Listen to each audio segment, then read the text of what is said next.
ഇപ്പോഴുള്ള അവസ്ഥയോർത്ത് തകർന്നു പോയെന്ന് നിങ്ങൾ ഒരിക്കലും കരുതരുത്. ജീവിതത്തിന്റെ ഓരോ നിമിഷവും മാറി വരും. നിങ്ങൾക്കും അതിനോടൊപ്പം മുന്നേറാൻ കഴിയും. നമുക്കൊരു സ്റ്റോറി കേൾക്കാം. മഞ്ഞു പെയ്യുന്ന ഒരു പ്രഭാതം. ഡാന്യൂബ് നദിക്കരയിലെ ആ പഴയ പാർക്കിലെ ഒഴിഞ്ഞ ബെഞ്ചിൽ അയാളിരുന്നു. എല്ലാം തകർന്നവനെ പോലെ. കഥനഭാരത്തോടെ തലയും താഴ്ത്തി. ജീവിതത്തിന്റെ അർത്ഥവും താളവുമായിരുന്ന ബിസിനസ് തകർന്നിരിക്കുന്നു. ഒത്തിരി അശ്രദ്ധയും പിന്നെ സാമ്പത്തിക മാന്ദ്യവും എല്ലാ സ്വപ്നങ്ങളും തകർത്ത് കളഞ്ഞു. വർഷങ്ങളെടുത്ത് ഉയർത്തിയുണ്ടാക്കിയ തന്റെ കൊച്ചു സാമ്രാജ്യമാണ് തകർന്നിരിക്കുന്നത്. അതുപോലെയൊന്ന് പുനർനിർമ്മിച്ചെടുക്കുക ഇനി അസാധ്യം. നിരാശയുടെ പടുകുഴിയിൽ അങ്ങനെ ചിന്തിച്ചിരിക്കവേ അയാളുടെ കണ്ണുകൾ ആ എട്ടുകാലിയിൽ ഉടക്കി. ഒന്നും ചെയ്യാനും പറയാനും ഇല്ലാതെ അങ്ങനെ ഇരിക്കയാൽ അയാൾ ഉദാസീനനായി ആ എട്ടുകാലിയെ ശ്രദ്ധിച്ചുകൊണ്ടിരുന്നു. പാർക്കിലെ ഒഴിഞ്ഞ ഒരു ബെഞ്ചിലെ കൈപ്പിടികൾ ബന്ധിപ്പിച്ച് എട്ടുകാലി വല നെയ്യുന്നു. ഒത്തിരി നേരത്തെ പരിശ്രമത്തിനൊടുവിൽ വല പൂർത്തിയാകുമ്പോഴേക്ക് ഒരു ചെറുകാറ്റോ കാറ്റിൽ പൊഴിയുന്ന ഇലകളോ വന്നു വീണ് വല തകരുന്നു. എട്ടുകാലി പിന്നെയും നിരാശനാവാതെ വീണ്ടും വല നെയ്യാൻ തുടങ്ങും. വീണ്ടും കാറ്റിൽ വല്ലതും പറന്നു വന്ന് വല പൊട്ടിപ്പോവും. എട്ടുകാലിയുടെ ഈ പ്രവൃത്തി കുറേ നേരം നോക്കിയിരുന്നു അയാളുടെ മനസ്സിൽ പുതിയ ഉന്മേഷവും പ്രതീക്ഷയും ചിറക് വിരിച്ചു. തന്റെ ഉപജീവന മാർഗം തുടരെ തുടരെ തകർന്നിട്ടും നിരാശനാവാതെ വീണ്ടും വീണ്ടും പടുത്തുയർത്തുന്ന എട്ടുകാലിയുടെ കഠിനാധ്വാനം കണ്ട് അയാൾ പ്രചോദിതനായി. ശക്തമായ തീരുമാനവുമെടുത്ത് ഉറച്ച കാൽവെപ്പുകളുടെ തലയുയർത്തിപ്പിടിച്ച് അയാൾ നടന്നകന്നു. തകർന്നു പോയ തന്റെ ബിസിനസ് സാമ്രാജ്യം അയാൾ സ്ഥിരോത്സാഹത്തോടെ പടുത്തുയർത്തി. കാലങ്ങളെടുത്ത് പടുത്തുയർത്തിയ പലതും ഒരു ചെറുകാറ്റിൽ തകർന്നു പോകുമ്പോൾ നിരാശനാകുന്നവനാണ് മനുഷ്യൻ.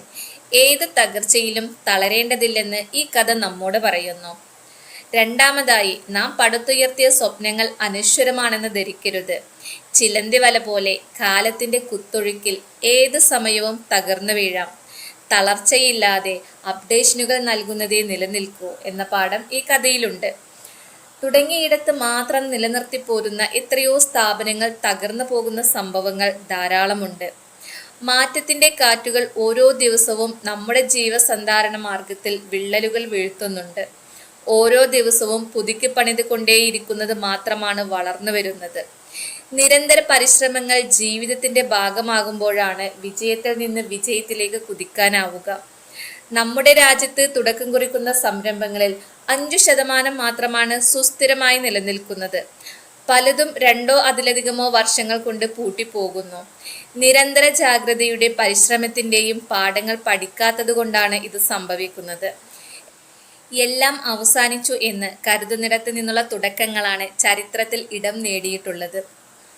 മൂന്നാമതായി ഈ കഥയിലുള്ളത്, ജീവിതയാത്രയിൽ പുരോഗതിയും വിജയവും നേടണമെങ്കിൽ അറിവിനോടൊപ്പം പുതിയ ആശയങ്ങൾ കണ്ടെത്തണം എന്നതാണ്. ചുറ്റുപാടിലേക്കും കണ്ണോടിച്ചാൽ ഏത് പ്രതിസന്ധിയിലും ഫിനിക്സ് പക്ഷിയെ പോലെ ഉയർത്തെഴുന്നേൽക്കാനുള്ള പ്രചോദനങ്ങൾ ലഭിക്കും. ഇവിടെ നിരാശനായ ഒരു മനുഷ്യൻ തൻ്റെ ചുറ്റുപാടിൽ നടക്കുന്ന നിസ്സാര കാര്യത്തിൽ നിന്നാണ് പ്രചോദനം നേടിയത്. ഏതൊക്കെ കാര്യങ്ങളാണ് ഓരോരുത്തരിലും ടേണിംഗ് പോയിന്റുകളാവുക എന്ന് പറയാൻ കഴിയില്ല. നിരന്തര നിരീക്ഷണം, പരീക്ഷണങ്ങളിലൂടെ മുന്നേറുക എന്നതാണ് പ്രധാനം. ചുറ്റുപാടും നടക്കുന്ന കാര്യങ്ങളിലേക്ക് ശ്രദ്ധ കൊടുക്കുമ്പോൾ എവിടെയൊക്കെയാണ് താൻ കൂടുതൽ മെച്ചപ്പെടുത്തേണ്ടതെന്ന് മനസ്സിലാക്കാം. പ്രപഞ്ചത്തിലെ ഓരോ ജീവജാലങ്ങളും പ്രപഞ്ചത്തിന്റെ ഓരോ ചലനങ്ങളും മനുഷ്യന് വലിയ പാഠം നൽകുന്നുണ്ട്. ആദമിന്റെ മകനായ ഹാബൽ പ്രതിസന്ധി നേരിട്ടപ്പോൾ ഒരു കാക്കയാണ് ഇനി എന്ത് ചെയ്യണമെന്ന് പഠിപ്പിച്ചതെന്ന് വേദങ്ങൾ പറയുന്നു. ഇതുപോലെ എല്ലാ ജീവജാലങ്ങളും മനുഷ്യനെ നല്ല മനോഭാവങ്ങൾ സൃഷ്ടിച്ചെടുക്കാൻ പഠിപ്പിക്കുന്നു.